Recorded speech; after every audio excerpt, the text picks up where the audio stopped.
Bem, irmãos, paz do Senhor, nós estamos aqui na continuação do estudo de Tiago, né? Estamos finalizando o capítulo 3 de Tiago e nós estamos estudando sobre o que Tiago fala sobre a sabedoria. Nós vimos até aqui que Tiago ele distingue a sabedoria em dois tipos de sabedoria: a sabedoria humana e a sabedoria divina, né? Aquela que é terrena e aquela que é do céu. E aí nós vimos que ela vai se diferenciar quanto à sua origem, e nós estamos vendo agora, vimos no último vídeo, que há contrastes nessa sabedoria no que tange as características da sabedoria humana com a sabedoria divina. No último vídeo a gente falou sobre as características da sabedoria humana,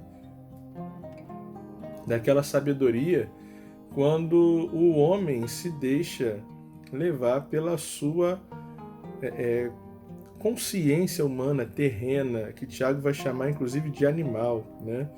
E a gente meio que escancarou algumas realidades que inclusive a gente vive na igreja por conta de irmãos nossos ou pessoas que se deixam levar por uma sabedoria humana.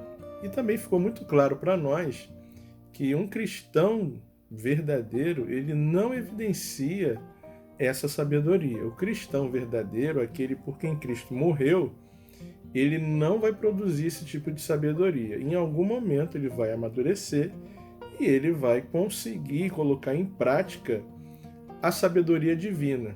Isso não por mérito próprio, mas sim por uma ação do Espírito Santo que habita no crente, né?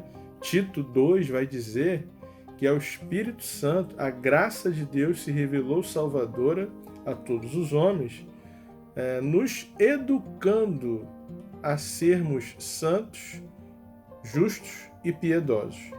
E eu sempre bato na mesma tecla. Se a gente precisa ser educado em alguma coisa, é porque a gente não sabe fazer, né? Nós fomos educados a escrever. Por quê? Porque nós não sabíamos. Nós fomos educados a falar corretamente. Por quê? Porque nós não sabíamos. Alguém nos ensinou. Então, se nós, segundo Tito, né, Tito 2, eu não vou precisar saber, é 2,17, 15, por ali. Tito ele vai dizer que é a graça de Deus que se manifesta salvadora a todos os homens, educando-os de como proceder de maneira santa, justa e piedosa. Ou seja, se a gente vai ser educado para agir dessa maneira, é porque a gente não é justo, nem é santo, tampouco piedoso, né? Então, o crente verdadeiro, ele vai evidenciar a sabedoria divina, que é essa que a gente vai falar agora, não por méritos próprios, mas sim por uma ação do próprio Espírito Santo que habita nele e que ao longo da sua caminhada cristã vai fazer com que ele seja assim, conforme nós vamos falar aqui, né? Tiago ele vai tratar em 2 versículos das características da sabedoria divina. Nós vamos ler Tiago 3, o versículo 13 e o versículo 17, que diz assim: Quem entre vós é sábio e inteligente? Mostre em mansidão de sabedoria, mediante condigno proceder, as suas obras. A sabedoria, porém, lá do alto, é, primeiramente, pura, depois pacífica, indulgente, tratável, plena de misericórdia e de bons frutos, imparcial e sem fingimento. Esses 2 versículos, Tiago claramente expõe para nós as características da sabedoria divina. E é essa sabedoria que nós vamos falar agora. Primeiramente, ele fala no versículo 13 que quem entre vós é sábio e inteligente. Ele faz uma pergunta retórica, ele mesmo responde: mostre então em sabedoria, em mansidão de sabedoria, mediante condigno proceder, as suas obras. Então, primeiro ponto que a gente precisa destacar é que a pessoa que exerce a sabedoria divina, né, quem é sábio dentre vós, demonstre como? Através de condigno proceder, com mansidão de sabedoria e condigno proceder as suas boas obras. Então, a primeira evidência de uma pessoa transformada pela sabedoria divina e que evidencia isso são bons frutos e mansidão. Às vezes a gente confunde mansidão com fraqueza, né? A gente acha que uma pessoa mansa é uma pessoa fraca. Ora, não me parece ser assim, né? Biblicamente a gente vê o testemunho de Moisés, com 80 anos, depois de ter passado por tudo que ele passou, pelo deserto inclusive, 40 anos do deserto. A Bíblia diz que Deus o chamou porque ele, não porque, mas Moisés era naquele momento o homem mais manso de toda a terra, né? Mas ele foi tratado por Deus no deserto, né? 40 anos antes, Moisés tinha cortado a orelha de um egípcio por ter batido num hebreu que era escravo, né? Então ele não era naquela época uma pessoa mansa, né? Agora, o que a gente aprende através de Moisés é que o Espírito Santo ele nos trata, ele nos educa, né? Conforme eu já disse. E Moisés, depois de 40 anos, o próprio Senhor diz que ele era o homem mais manso de toda a terra, né? Então, essa mansidão é característica de uma pessoa sábia. E olha que essa mansidão serviu para que Moisés fosse ferramenta de Deus para que o povo fosse liberto do Egito. Imagina se Deus o chama com 40 anos, com aquela mansidão toda que ele estava, a ponto de matar um egípcio por conta dele ter visto um co-irmão, né, um hebreu, apanhando de um egípcio, que naquela ocasião o hebreu era escravo, né? Então, irmãos, a gente vê que uma pessoa mansa, ela não é fraca, pelo contrário, ela é forte. No caso de Moisés, essa fortaleza, através da sua mansidão, foi crescendo a cada vez que ele ia falar com a Faraó, né? E aí chegou um momento em que o próprio Faraó cedeu, tamanha a força que tinha na mansidão de Moisés, que não discutia, não batia a boca, não agia com violência, simplesmente direcionado por Deus. Tá vendo? Como a mansidão de sabedoria, né? Quando o Tiago fala, demonstre com mansidão de sabedoria, tá vendo como essa mansidão, ela é exemplificada nas boas obras, tá vendo? Então, mansidão não é uma pessoa que está sem poder, mas é aquela pessoa que sabe controlar o poder que tem. É impressionante isso e a gente precisa destacar, né? A pessoa que não sabe controlar o poder que tem, ela não é sábia. Ela não sabe agir com sabedoria. E se a esmagadora maioria é assim. Por quê? Porque essa é uma característica da sabedoria humana, da sabedoria terrena. A sabedoria divina, quando essa vem de Deus e nós somos educados por ela através do Espírito Santo, nós sabemos utilizar das ferramentas que nós temos, do poder que Deus nos concede no seu nome, né? Uma pessoa que não tem controle pessoal ou domínio próprio não é sábia. Isso a gente sabe pelos exemplos, né, da vida que a gente tem por aí. Mansidão é o uso correto do poder, assim como sabedoria é o uso correto do conhecimento, né? Então, assim como a sabedoria é o uso correto do conhecimento, mansidão é o uso correto do poder. Isso é mansidão, né? Depois, no versículo 17, Paulo vai dizer que... Tiago, né? Tiago vai dizer que a sabedoria lá do alto é pura, né?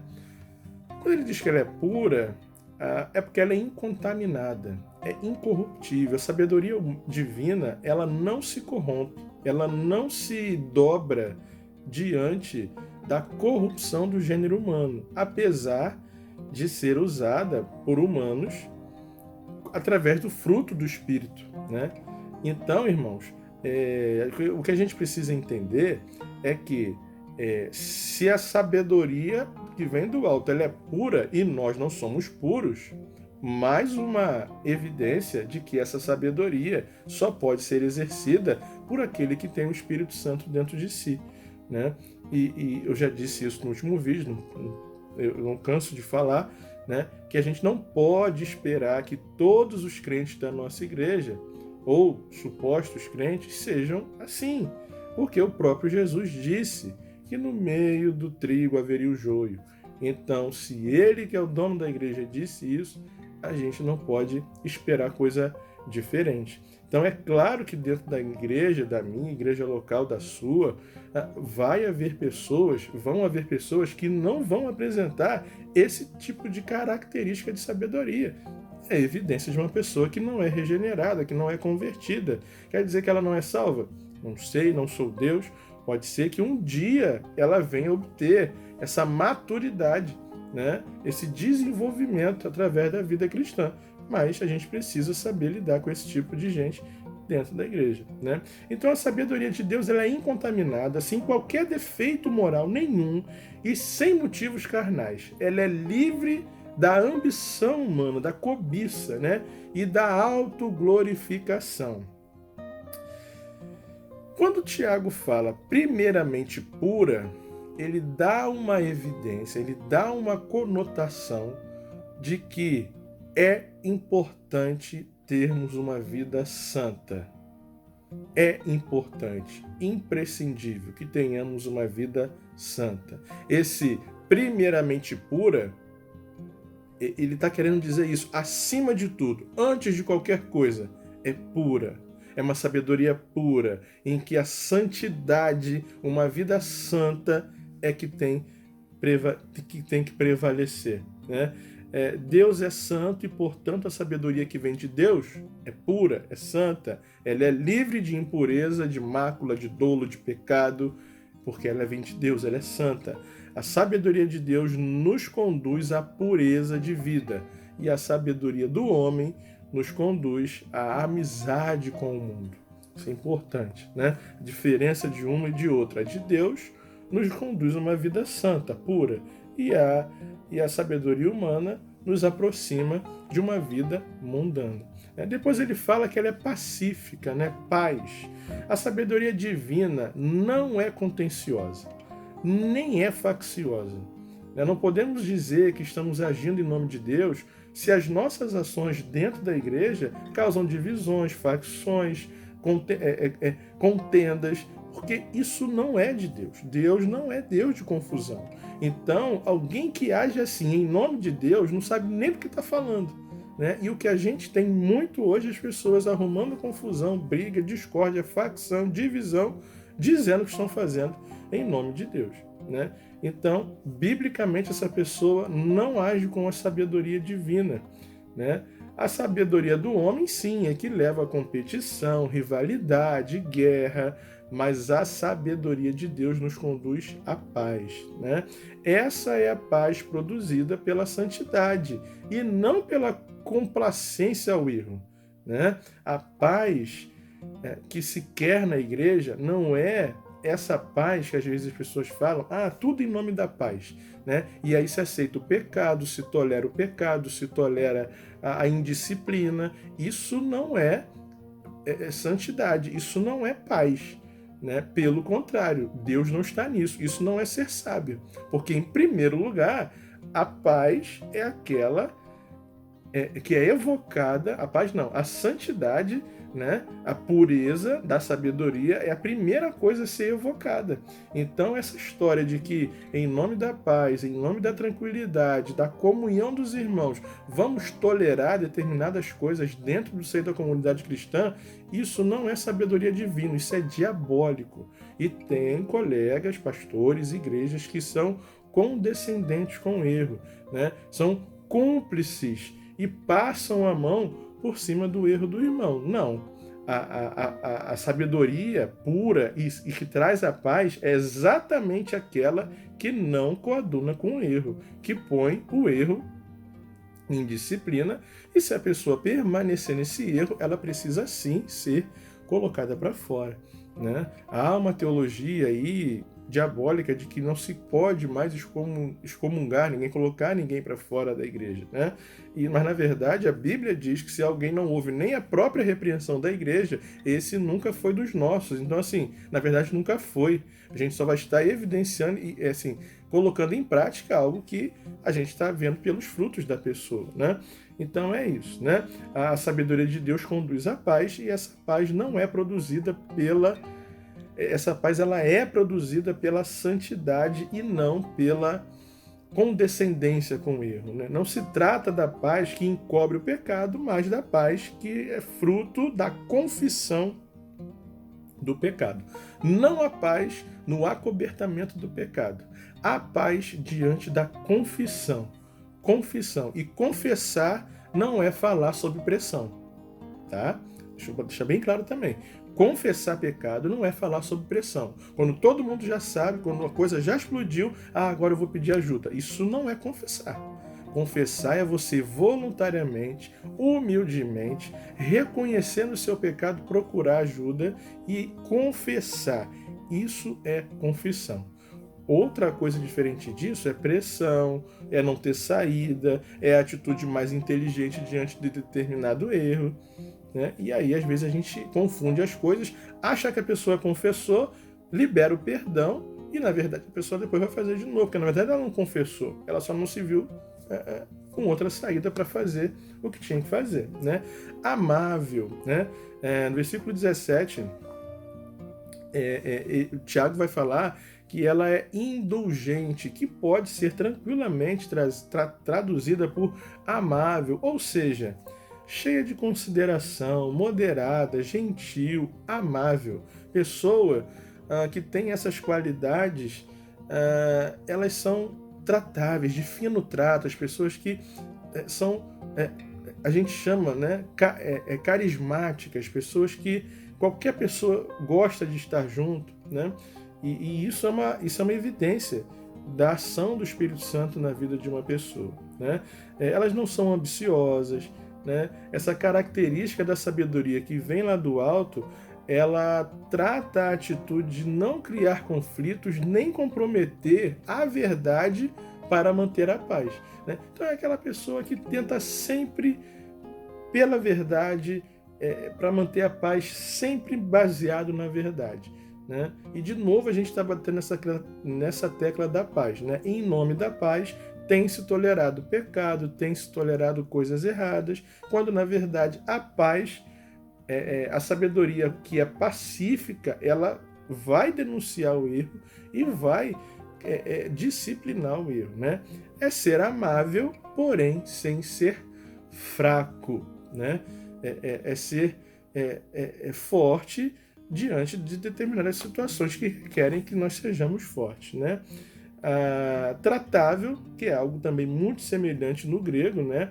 Que é aquela pessoa que é facilmente persuadida, pessoa que não é obstinada, né? O que é o obstinado?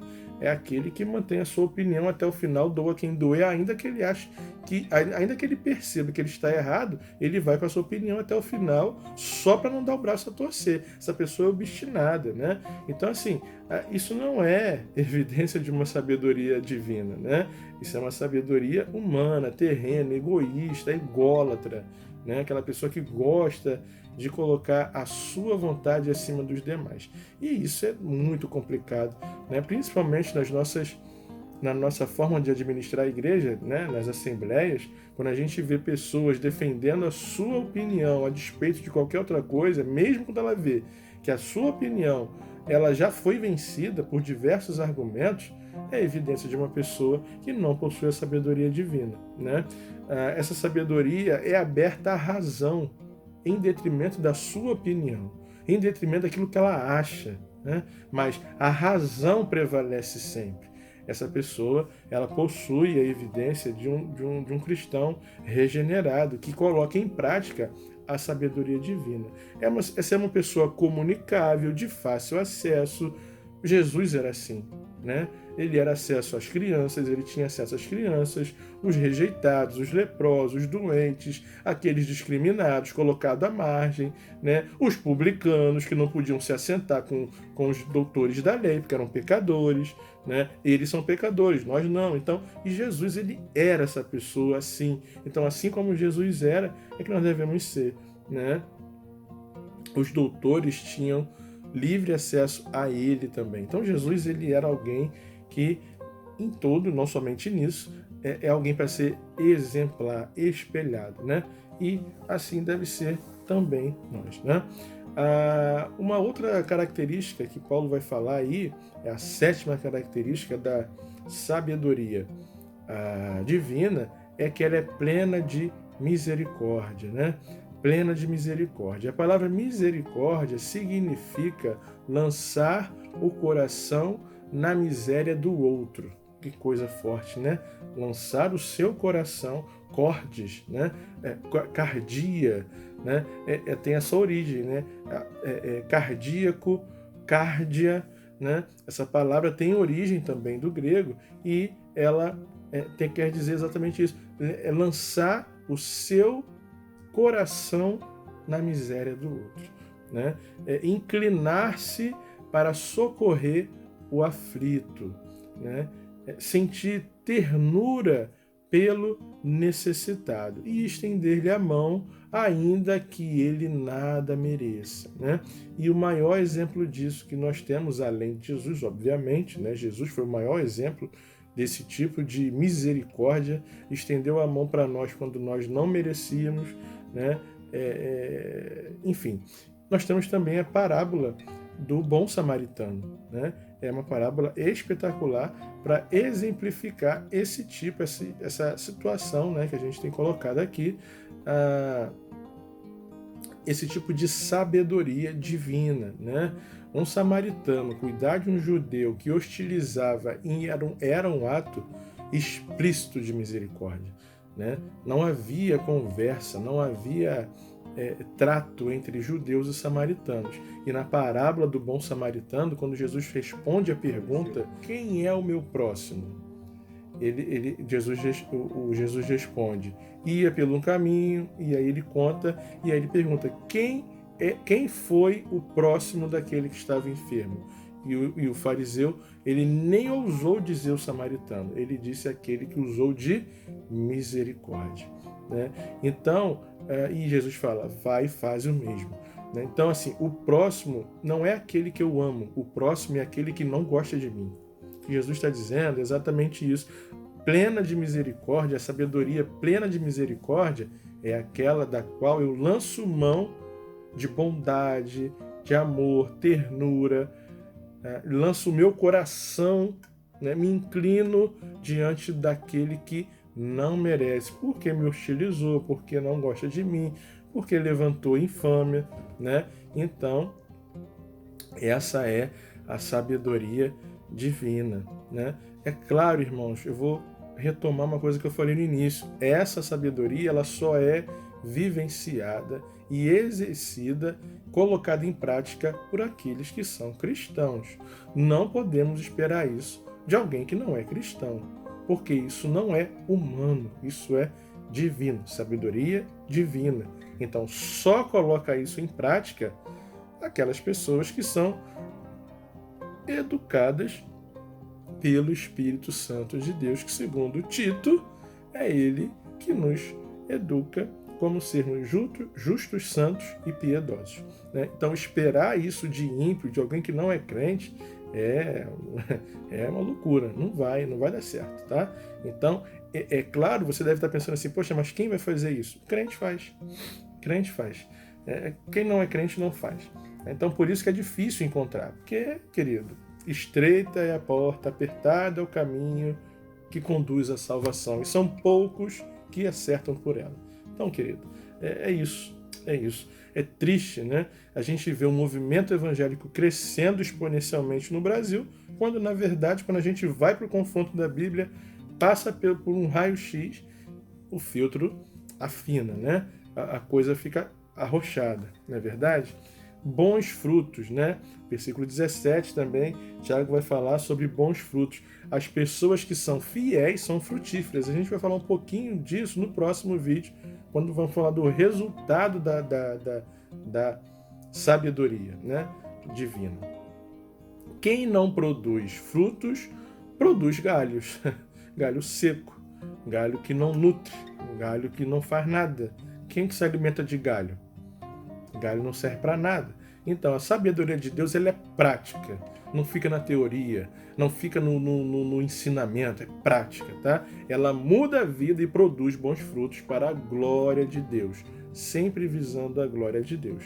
Imparcial, uma pessoa que não tem duas mentes, duas almas, duas caras. Imparcial, pessoa que procura ser imparcial.